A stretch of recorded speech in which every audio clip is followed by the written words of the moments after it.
प्यारे मियां इंदिरा को भाभी क्यों कहते थे? राजस्थान में शराब माफिया किसने खत्म किया? राजस्थान का इकलौता सीएम जो अपने पद पर रहते गुजर गया। नमस्कार, मैं हूं सौरभ द्विवेदी और आप देख रहे हैं लल्लन टॉप के पॉलिटिकल किस्सों की खास सीरीज मुख्यमंत्री, जिसके इस एपिसोड में हम बात कर रहे हैं राजस्थान के मुख्यमंत्री रहे प्यारे मियां की।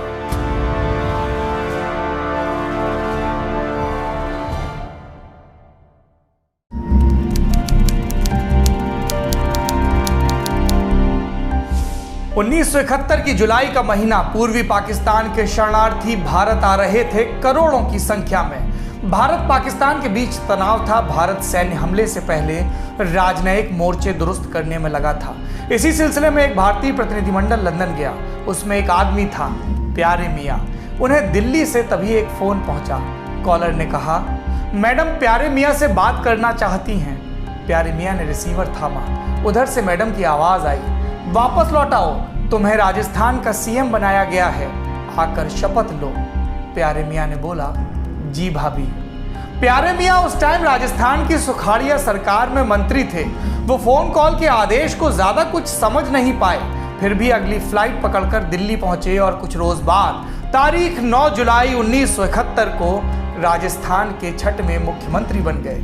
कश्मीर के अलावा किसी राज्य को पहली बार मुस्लिम मुख्यमंत्री मिला। हालांकि उनसे पहले एम फारूक पौंडचेरी के मुख्यमंत्री रहे थे। साल था 1967, लेकिन वो केंद्र शासित प्रदेश था।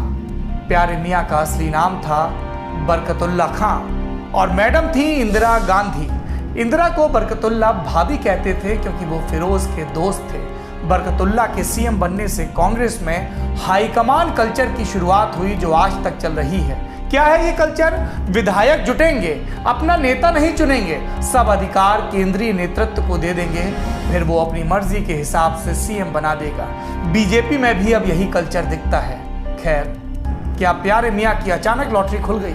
राजस्थान के 17 साल से लगातार सीएम मोहनलाल सुखाड़िया की गद्दी कैसे गई, ये आप मुख्यमंत्री के पिछले सुखाड़िया वाले एपिसोड में जान चुके हैं।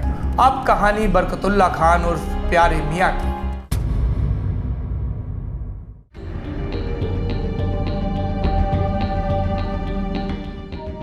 25 अक्टूबर 1920 को बरकतुल्ला खान जोधपुर के एक कारोबारी परिवार में पैदा हुए। पढ़ाई के वास्ते लखनऊ गए। यहीं उनकी फिरोज गांधी से दोस्ती हो गई। एक दोस्ती और हुई जो आगे जाकर प्रेम में तब्दील हुई। ये तब की बात है जब यूनिवर्सिटी में बरकत मियां सीनियर हो चुके थे। एक दिन यूनिवर्सिटी की लॉ फैकल्टी के सीनियर जूनियरों का इंट्रो ले रहे थे। एक लड़की खड़ी हुई, बोली, नमस्कार, मेरा नाम उषा मेहता है, पर आप मुझे उषा कहें। मैं ये जाति धर्म नहीं मानती। उन दिनों जाति और धर्म से ऊपर उठकर सोच पाना रेयर था। ऐसे में उषा की बात सुनकर लोग हंसने लगे, लेकिन बरकत को उनकी ये बात भा गई। बरकत खुद भी जाति और धर्म नहीं मानते थे। एक दिन कैंटीन में बरकत ब्रेकफास्ट कर रहे थे, तभी उषा भी वहीं पहुंच गई। बरकत ने कहा, अगर आप सच में प्रोग्रेसिव हैं तो हमारे साथ खाने की प्लेट अदला बदली करके दिखाओ। उषा तुरंत खड़ी हुई और ऐसा ही किया। यहीं से दोनों की दोस्ती और फिर प्रेम की शुरुआत हुई। मगर एक समस्या थी, दोनों की उम्र का अंतर। बरकत उषा से 15 साल बड़े थे। बरकत यूनिवर्सिटी से पास आउट हुए, उषा का कोर्स चालू था। ऐसे में बरकत ने तय किया कि वो लखनऊ में ही वकालत की प्रैक्टिस करेंगे। मगर वकील का चोंगा पहनने से पहले छुट्टियां थीं, जिसमें वो अपने घर जोधपुर पहुंचे और यहीं से उनकी प्रेम कहानी में ट्विस्ट आ गया। साल था 1948, जगह थी जोधपुर और लाइमलाइट में थे जय नारायण व्यास, आज़ादी के सिपाही जो अब जोधपुर राज्य में, तब राजस्थान नहीं बना था, एक लोकप्रिय सरकार बनाने की तैयारी कर रहे थे। व्यास एक रोज बरकत के घर पहुंचे। उनके वालिद से बोले, काजी साहब, आपका बेटा बैरिस्टर है, हम लोकप्रिय सरकार बना रहे हैं, एक मंत्री आपकी बिरादरी से भी चाहिए, आपके बेटे को मंत्री बनाना चाहते हैं। काजी साहब ने बरकत से पूछा, उन्होंने हाँ कह दी। वो मंत्री बन गए, मगर इस फेर में लखनऊ और उषा छूट गए। साल भर बाद बरकत लखनऊ गए, मगर अब उषा भी चली गई थी लंदन आगे की पढ़ाई के वास्ते। लगा कि सब खत्म। 3 बरस बीते। फिर एक पार्टी हुई फिराक के घर। वो मिस्टर मेहता के दोस्त थे और नेताजी के भी। दोनों को बुलाया। मेहता साहब ने अपनी जगह बिटिया को भेजा, जो लंदन से पढ़ाई कर 3 साल बाद लौटी थी। ये उषा थी। उषा ने बरकत से पूछा, कैसी चल रही है शादीशुदा जिंदगी? बरकत ने जवाब दिया, शादी तो तुमसे करनी थी, तुम थी नहीं तो शादीशुदा कैसे होता? बाकी जिंदगी है जो चलती ही है सो चल रही है। शहनाई बज उठी इस जवाब के बाद। मगर मामला हिंदू मुस्लिम था, इसलिए कोर्ट में शादी हुई। न किसी ने मजहब बदला, न मजहब के नाम पर मूछे तानने वालों को कोई मौका दिया।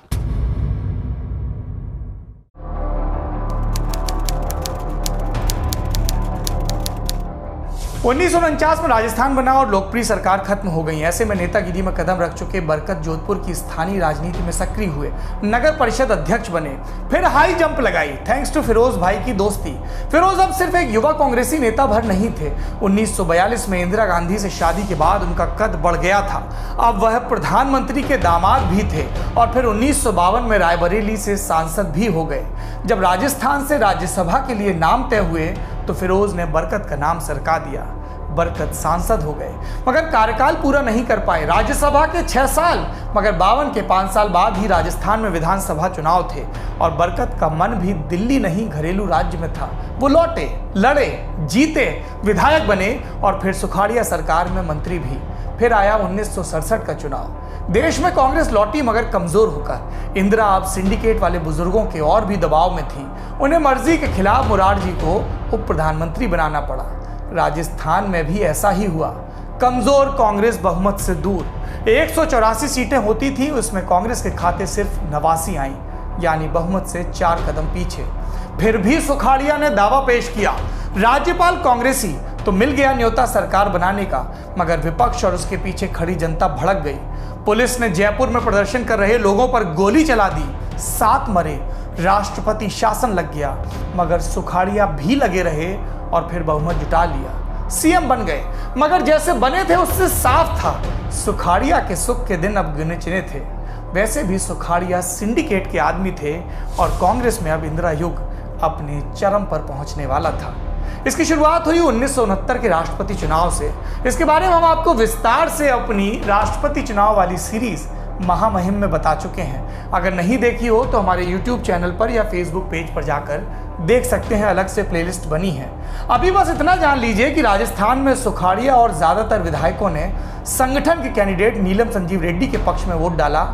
मगर 4 विधायक ऐसे थे जिन्होंने इंदिरा की अंतरात्मा की आवाज पर वोटिंग की बात सुनी और वीवी गिरी के हक में गए। इन 4 में से 2 बाद में राजस्थान के सीएम बने, एक प्रदेश अध्यक्ष बनी और एक स्पीकर। इनके नाम थे बरकतुल्ला खान, शिवचरण माथुर, लक्ष्मी कुमारी चूड़ावत और पूनम चंद बिश्नोई। सुखाड़िया सियासत के पुराने शातिर थे। राष्ट्रपति चुनाव के बाद बदली हवा भाप गए। कांग्रेस बटी तो इंदिरा के साथ गए। मगर मैडम इस सिपहसालार को लेकर आशंकित थीं। वो इंतजार कर रही थी अपने दम ताकत पाने का। मौका आया 71 के चुनाव में। गरीबी हटाओ का नारा, इंदिरा का चेहरा, कांग्रेस आर की सत्ता में वापसी। उधर राजस्थान में भी आला कमान के इशारे से सत्ता में बदलाव की तैयारी शुरू हो गई। विधायकों ने सुखाड़िया हटाओ, भ्रष्ट सरकार हटाओ की मांग तेज कर दी। तभी इंदिरा ने प्यारे मियाँ को फोन किया, जिसका जिक्र हमने शुरू में किया, और सुखाड़िया युग खत्म हो गया।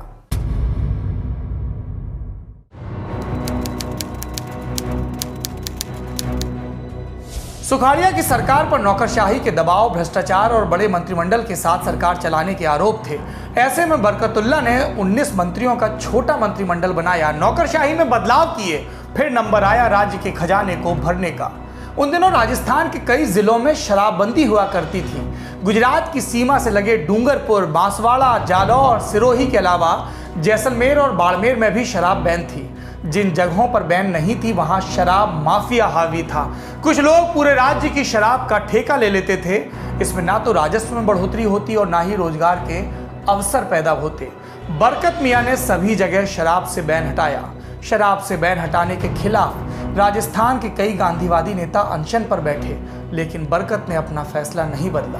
बैन हटाने के साथ ही शराब का एक साथ ठेका देने की जगह हर साल रिटेल में ठेका देने का चलन आया, नियम बना, और तब से आज तक हर साल शराब के अलग अलग दुकानों के ठेके जारी होते हैं। बरकत के इस एक कदम से राज्य की इनकम में 33% का इजाफा हुआ। बरकत आई और फिर बारी आई कांग्रेस की इनकम, कांग्रेस के विधायकों की संख्या में बरकत की। 1972 के चुनाव में इंदिरा बांग्लादेश बनवाकर लोकप्रियता के चरम पर थीं। उन्होंने इसका फायदा संगठन और सत्ता के पेच दुरुस्त करने में लगाया। राजस्थान में सुखाड़िया समर्थकों के बड़े पैमाने पर टिकट कटे।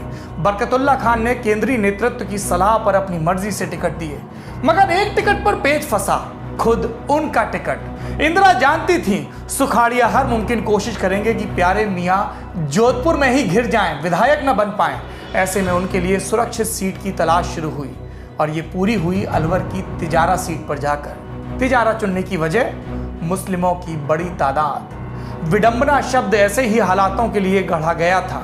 जो प्यारे मियां टीका और टोपी में भेद नहीं करते थे, उन्हें अब तिजारा में सहारा मिला। फिर आई नतीजों की बारी। कांग्रेस का तब तक का सर्वोत्तम प्रदर्शन। पार्टी ने 184 में से 145 सीटें जीती। क्या जनसंघ, क्या कांग्रेस, ओ सब हारे। स्वतंत्र पार्टी तो इन चुनावों के बाद, इस हार के बाद धीमे धीमे खत्म ही हो गई। 1952 से लगातार जनसंघ के टिकट पर जीत रहे विधायक भैरव सिंह शेखावत भी इन चुनावों में ही पहली बार विधायकी हारे थे।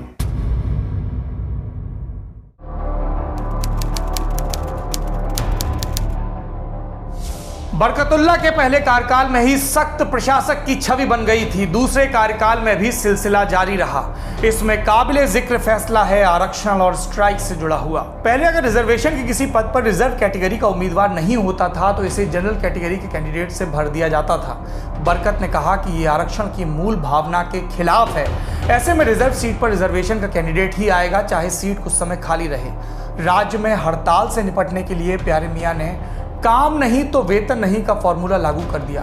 लोगों ने कहा सरकारी कर्मचारियों की नाराजगी मोल न लें, मगर वो नहीं माने। नतीजतन राज्य में हड़तालों में कमी आई, मगर कमी कहीं और भी आ रही थी, उनके दिल की तंदुरुस्ती में। बरकत मियां बीमार थे, उन्हें इलाज के लिए बार बार राज्य से बाहर जाना पड़ता, लेकिन फिर भी उन्होंने सीएम के पद पर काम जारी रखा। फिर आई 11 अक्टूबर 1973 की तारीख। जयपुर में बरकत को हार्ट अटैक आया और उनका निधन हो गया। वो महज 53 साल के थे। उनके पीछे रह गई उनकी पत्नी उषा। लोग उन्हें उशी खान के नाम से भी जानते थे। कहते हैं कि बरकत की रुखसत होने के बाद इंदिरा ने उशी को सीएम बनने के लिए पूछा, लेकिन उन्होंने मना कर दिया।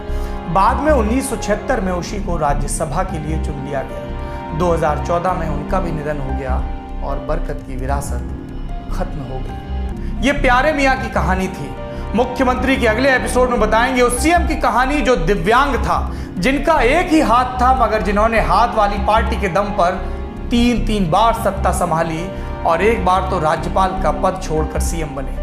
मुख्यमंत्री लल्लन टॉप के पॉलिटिकल किस्सों की खास इलेक्शन स्पेशल सीरीज। अगर आपको यह एपिसोड पसंद आए तो इसे ज्यादा से ज्यादा शेयर करिए, कमेंट बॉक्स में अपनी राय से जरूर अवगत करवाइए। अगर यूट्यूब पे ये वीडियो देख रहे हैं और लल्लन टॉप पॉलिटिकल किस्से और हमारी पत्रकारिता पसंद है तो हमारे यूट्यूब चैनल को सब्सक्राइब करें, बेल आइकन भी जरूर प्रेस करें ताकि जब भी वीडियो अपलोड हो आपको फौरन से खबर हो जाए। जो साथी फेसबुक पर ये वीडियो देख रहे हैं वो लल्लन टॉप के पेज को लाइक करना और सी फर्स्ट के ऑप्शन पे क्लिक करना ना भूलें। और एक और जरूरी खबर, अब लल्लन टॉप की एंड्रॉइड ऐप भी आ गई है जिसे आप फटाफट डाउनलोड कर लें। इसका फायदा पॉलिटिकल किस्से हो या दूसरे वीडियो या फिर लल्लन टॉप शो, ये सबसे पहले सोशल मीडिया से भी पहले सिर्फ लल्लन टॉप की ऐप पर ही उपलब्ध होता है।